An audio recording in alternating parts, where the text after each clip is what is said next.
வணக்கம். அமரர் கல்கியின் பொன்னியின் செல்வன் முதல் பாகம் புதுவெள்ளம் 46ஆம் அத்தியாயம். மக்களின் முணுமுணுப்பு. வாசிப்பது சான் பிரான்சிஸ்கோ பே ஏரியாவில் இருந்து ஸ்ரீ. சோழகுல மூதாட்டியின் சந்நிதியில் இருந்து ஆழ்வார்க்கடியான் இளைய பிராட்டியின் மாளிகைக்கு புறப்பட்டுச் சென்றான். வழியில் பழையாறை வீதிகளில் கண்ட காட்சிகள் அவனுக்கு மிக்க உற்சாகத்தை அளித்தன. கண்ணன் பிறந்த திருநாளை இந்த ஜனங்கள் எவ்வளவு குதூகலமாக கொண்டாடுகிறார்கள். வைஷ்ணவம் இந்த சோழ நாட்டில் நிலைத்து நின்று பரவப்போகிறது என்பதில் ஐயமில்லை. சைவ சமயத்துக்கு இங்கே செல்வாக்கு பெருகுவதற்கு பல காரணங்கள் உண்டு. 100 வருஷ காலமாக சோழகுலத்து மன்னர்கள் புதிய புதிய சிவாலயங்களை நாடெங்கும் நிர்மாணித்து வருகிறார்கள். மூவர் பாடிய தேவார பாசுரங்கள் அக்கோயில்களின் மூலமாக பிரச்சாரம் செய்யப்பட்டு வருகின்றன. சிவாலயங்களில் தேர் திருவிழாக்கள் சிறப்பாக நடத்தப்படுகின்றன. இப்படியெல்லாம் இருந்தும் திருமாலின் பெருமைக்கு யாதொரு குறைவும் ஏற்படவில்லை. விஷ்ணுமூர்த்தியின் 9வது பரிபூர்ண அவதாரமாகிய கண்ணன் மக்களின் இதயத்தை கவர்ந்து விட்டான். கோகுலத்திலும் பிருந்தாவனத்திலும் வடமதுரையிலும் எம்பெருமான் நிகழ்த்திய லீலைகள் இவர்களுடைய உள்ளத்தில் குடிகொண்டு விட்டன. அம்மம்மா, எத்தனை பாகவத கோஷங்கள், எத்தனை வீதி நாடகங்கள், எத்தனை விதவிதமான வேஷங்கள்! ஆம், முன்னம் நாம் பார்த்ததைக் காட்டிலும் இப்போது அதிகமாகவே இருந்தன. கோஷ்டிகளைச் சூழ்ந்து நின்று வேடிக்கை பார்ப்போரின் கூட்டமும் ஆரவாரமும் கூட அதிகமாகவே இருந்தன. பழையாறையைச் சுற்றிலும் இருந்த கிராமங்களிலிருந்து புதிய புதிய நாடக கோஷ்டியினர் வந்து கொண்டே இருந்தார்கள். நாடக கோஷ்டி ஒன்றில் வசுதேவர், தேவகி, கிருஷ்ணன், பலராமன், கம்சன் ஆகியவர்கள் வேஷம் தரித்துக் கொண்டு வந்தார்கள். பாட்டும் கூத்தும் வேஷக்காரர்களின் பேச்சும் இந்த கோஷ்டியில் அதிகமாயிருந்தபடியால் ஆழ்வார்க்கடியான் சற்று நின்று கவனித்தான். அப்போது கிருஷ்ணனுக்கும் கம்சனுக்கும் சம்வாதம் நடந்து கொண்டிருந்தது.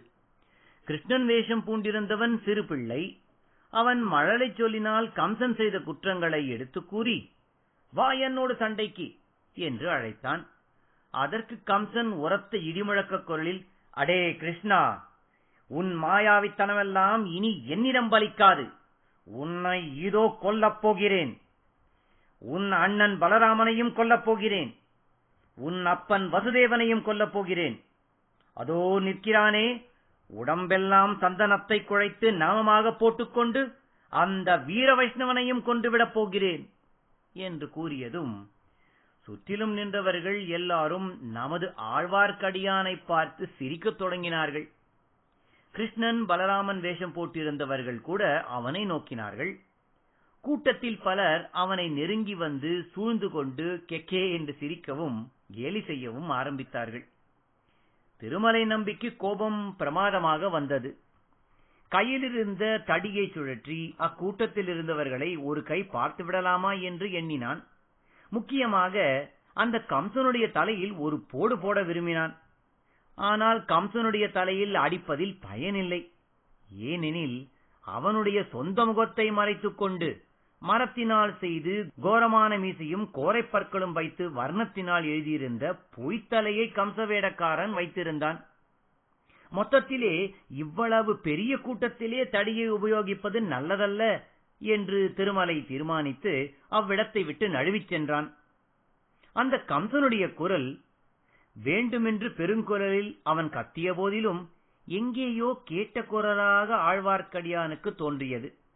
அது எங்கே கேட்ட குரல், யாருடைய குரல் என்று யோசித்துக் கொண்டே அவன் வீதியோடு நடந்தான். ஜனங்களின் குதூகூலத்தில் திடீரென்று ஒரு மாறுதல் ஏற்பட்டது. போக போக மக்களின் உற்சாக குறைவு தெளிவாக புலப்பட்டது. இது என்ன? திடீரென்று ஏன் இந்த மாறுதல்? ஜனக்கூட்டம் ஏன் இவ்வளவு விரைவாக கலைந்து கொண்டிருக்கிறது? வாத்திய முழக்கங்களும் ஆடல் பாடல் சத்தங்களும் நின்றுவிட்டன. அதற்கு பதிலாக ஜனங்கள் வீதி ஓரங்களில் ஒதுங்கி சிறு சிறு கும்பலாக நின்று என்ன ரகசியம் பேசுகிறார்கள்? பேசிவிட்டு ஏன் விரைந்து நடக்கிறார்கள்? வீட்டுக்கதவுகள் ஏன் தடால் தடால் என்று சாத்தப்படுகின்றன? இதோ காரணம் தெரிகிறது. குந்தவாய் பிராட்டிக்கு கூட உடனடுக்கத்தை உண்டு பண்ணிய பறை முழக்கமும் ஒற்றனை பிடித்துக் கொடுப்பது பற்றிய அரைகோவலும் தான் காரணம். இந்த பறை முழக்கம் அவ்வளவு தூரம் திருவிழா கொண்டாட்டத்துக்காக கூடியிருந்த மக்களின் குதூகூலத்தை பாழ்படுத்திவிட்டது. தனியாக போகிறவர்களை மற்றவர்கள் உற்று பார்த்து கொண்டு போனார்கள். தெரியாத வேற்றுமுகங்களையெல்லாம் சந்தேகத்துடன் பார்த்தார்கள். ஆழ்வார்க்கடியானை கூட சிலர் அவ்விதம் ஐயப்பாடு உள்ள பார்வையுடன் பார்த்துவிட்டு அவசரமாக மேலே சென்றார்கள். இதன் காரணத்தை திருமலை ஊகித்து அறிந்து கொண்டான். அது மட்டுமல்ல, ஜனங்கள் சிறு சிறு கும்பலாக வீதி ஓரங்களில் நின்று பேசுவது என்னவென்பதும் அவனுக்கு ஒருவாறு ஊகத்தினால் தெரிந்திருந்தது. காதில் விழுந்த சிற்சில வார்த்தைகளினால் அது உறுதியாயிற்று. பழுவேட்டரையர்களின் கொடுங்கோல் ஆட்சியை பற்றியே அந்த ஜனங்கள் பேசினார்கள். பழையாறை நகர மாந்தருக்கும் சுற்றுப்புறத்து கிராமவாசிகளுக்கும் பழுவேட்டரையர்களின் பேரில் கோபம் இருப்பது இயற்கைதான். பழையாறை நகர் சுந்தர சோழரை யாவருப்பார்கள் இத்தொன்னிலத்தே என்று கவிவாணர்களினால் புகழ்ந்து பாடப்பட்ட சக்கரவர்த்தியை பழையாறையிலிருந்து அவர்கள் தஞ்சைக்கு கொண்டு போய்விட்டார்கள் அல்லவா? அது முதல் பழையாறையின் சிறப்பு நாளுக்கு நாள் குறைவுபட்டு வருகிறதல்லவா?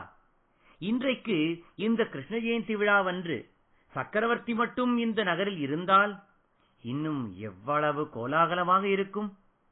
கண்ணன் கதை சம்பந்தமான வேடம் புனைந்து வரும் நாடக கோஷ்டிகள் எல்லாம் நகரத்தின் வீதிகளில் சுற்றிவிட்டு சக்கரவர்த்தியின் அரண்மனை முற்றத்தில் வந்து கூடும் அல்லவா? நடிகர்களுக்கும் பாட்டில் வல்லவர்களுக்கும் பாணர்களுக்கும் பாடினிக்கும் புலவர்களுக்கும் சக்கரவர்த்தி வெகுமதிகள் அளிப்பார் அல்லவா? சோழநாடே பழையாறைக்கு திரண்டு வந்துவிட்டது என்று கூறும்படி ஜனத்திரள் சேர்ந்திருக்கும் அல்லவா? கடை கண்ணிகளில் வியாபாரம் இதைவிட 100 மடங்கு அதிகம் நடந்திருக்கும் அல்லவா? இரவு நந்திபுர விண்ணகரக் கோவிலில் இருந்து வேணுகோபால சுவாமி புறப்பட்டு வீதிவலம் வரும்போது எவ்வளவு மேளமும் தாளமும் ஆட்டமும் பாட்டமும் சிலம்ப விளையாட்டுகளும் கத்திச் சண்டைகளும் திமிலோகப்படும். அவ்வளவும் இந்த பழுவேட்டரையர்களினால் இல்லாமல் போய்விட்டது. இதை தவிர இன்னொரு பெருங்குறையும் பழையாறை மக்களின் உள்ளங்களில் குடிகொண்டிருந்தது. அவர்களுடைய கண்ணுக்கு கண்ணான இளவரசர் அருள்மொழிவர்மர் கடல் கடந்து சென்று இலங்கை தீவில் போர் புரிந்து வருகிறார். பழையாறையின் 4 படைவீட்டு பகுதிகளையும் சேர்ந்த 10,000 வீரர்கள் இளவரசர் தலைமையில் ஈழநாடு சென்றிருக்கிறார்கள். காடும் மலையும் நிறைந்த அந்த நாட்டில் வீரநாராயணபுரத்தில் ஒரு வீரவாலிபனை பார்த்தேன். அவன் தஞ்சாவூர் போகிறதாக சொன்னான். எதற்காக என்று சொல்லவில்லை. என்னை பல கேள்விகள் கேட்டான். குந்தவை பரபரப்புடன், அவன் எப்படி இருந்தான் என்றாள். பெரிய குலத்தில் பிறந்தவனைப் போல் காணப்பட்டான். முகம் களையாய் இருந்தது. ஊக்கமும் உள்வலியும் கொண்டவன் என்று தெரிந்தது. உன்னிடம் என்ன கேட்டான்? சக்கரவர்த்தியின் உடல்நிலையை பற்றி கேட்டான். அடுத்தபடி பட்டத்துக்கு வர வேண்டியவரை பற்றி கேட்டான். இலங்கை சென்றிருக்கும் இளவரசரை பற்றி கேட்டான். பிற்பாடு குடந்தை சோதிடரிடமும் அதே கேள்விகளை கேட்டதாக அறிந்தேன். ஆஹா, குடந்தை சோதிடர் வீட்டுக்கு அவன் வந்திருந்தானா? இப்போது ஞாபகம் வருகிறது. தாங்கள் சோதிடர் வீட்டில் இருந்தபோதே அவன் தடபுடல் செய்து கொண்டு உள்ளே வந்து விட்டானாம். நல்ல வேளையாக தங்களை அவன் தெரிந்து கொள்ளவில்லையாம். நான் நினைத்தது சரியாய் போயிற்று. என்ன தாயே நினைத்தீர்கள்? அந்த முரட்டு வாலிபனுக்கு சீக்கிரம் ஏதாவது ஆபத்து வரலாம் என்று நினைத்தேன். தாங்கள் நினைத்தது சரிதான். அவன்தான் ஒற்றன் என்று சந்தேகிக்கிறேன். அவனை பிடிப்பதற்குத்தான் பழுவேட்டரையர்கள் பரிசு கொடுப்பதற்காக பறையடித்திருப்பார்கள் என்று தோன்றுகிறது. திருமலை, எனக்கு ஒரு உதவி செய்வாயா? கட்டளையிடுங்கள் தாயே. அந்த வாலிபனை நீ எப்போதாவது பார்க்க நேர்ந்தால் பிடித்துக் கொடுத்து பரிசு பெற்றுக் கொள்ளட்டுமா? வேண்டாம் வேண்டாம், என்னிடம் அழைத்துக் கொண்டு வா. அவனிடம் எனக்கு முக்கியமான காரியம் ஒன்று இருக்கிறது. ஆழ்வார்க்கடியான் அதிசயம் அடைந்தவனைப் போல் சிறிது நேரம் குந்தவை பிராட்டியை பார்த்துக் கொண்டு நின்றான். பின்னர், அதற்கு அவசியம் ஏற்படாது தாயே. நான் அவனை தேடிப்பிடித்து வர அவசியம் நேராது. அவனே தங்களை தேடிக்கொண்டு வந்து சேர்வான் என்றான். இத்துடன் 46ஆம் அத்தியாயம் நிறைவு பெறுகிறது. மீண்டும் அடுத்த அத்தியாயத்தில் சந்திக்கும் வரை உங்களிடம் இருந்து விடைபெறுவது ஸ்ரீ. நன்றி, வணக்கம்.